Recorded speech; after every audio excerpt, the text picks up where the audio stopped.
என்னோடு கலந்து கொண்டு இந்த நிகழ்ச்சியை சிறப்பாக ஏற்பாடு செய்துள்ள நம்முடைய அமைச்சர் பால்வளத்துறை அமைச்சர் அவர்களே, உணவுத்தங்கராஜ் அவர்களே, மாநகர மேயர் அண்ணன் மகேஷ் அவர்களே, தமிழ்நாடு மாநில உணவு ஆணையத்தலைவர் அண்ணன் சுரேஷ்ராஜ் அவர்களே, திருமதி அமலா பவன் சாலின் வடக்கு தாமரைக்குளம் அன்னார் அவர்களையும் அன்புடன் மேடைக்கு அழைக்கின்றோம்.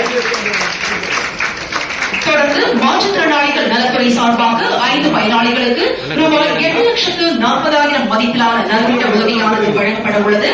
அதற்காக மாற்றுத்திறனாளி திருமண உதவித் தொகையாக தங்க நாணயத்தை தெரிவித்தார் திருமதி பொன்சுதா அழகியவாணிபுரம் அன்னார் அவர்கள். தொடர்ந்து ஆதி திராவிடர் மற்றும் பழங்குடியினர் நலத்துறை சார்பாக மலைப்பகுதியில் வாழ்வானது வழங்கப்படுகிறது.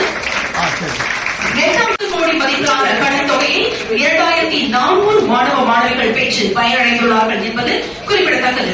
கல்லூரி பயிலும் மாணவர்களுக்கு நம்முடைய திருநங்கைகளுடைய வளர்ச்சிக்காகவும் நம்முடைய தமிழ்நாடு அரசு பல நலத்திட்ட உதவிகளையும் வழங்கி வருகிறது. அதன் அடிப்படையில் 1 கோடி ரூபாய் மதிப்பிலான தொகையை பெறுகின்றார்கள்.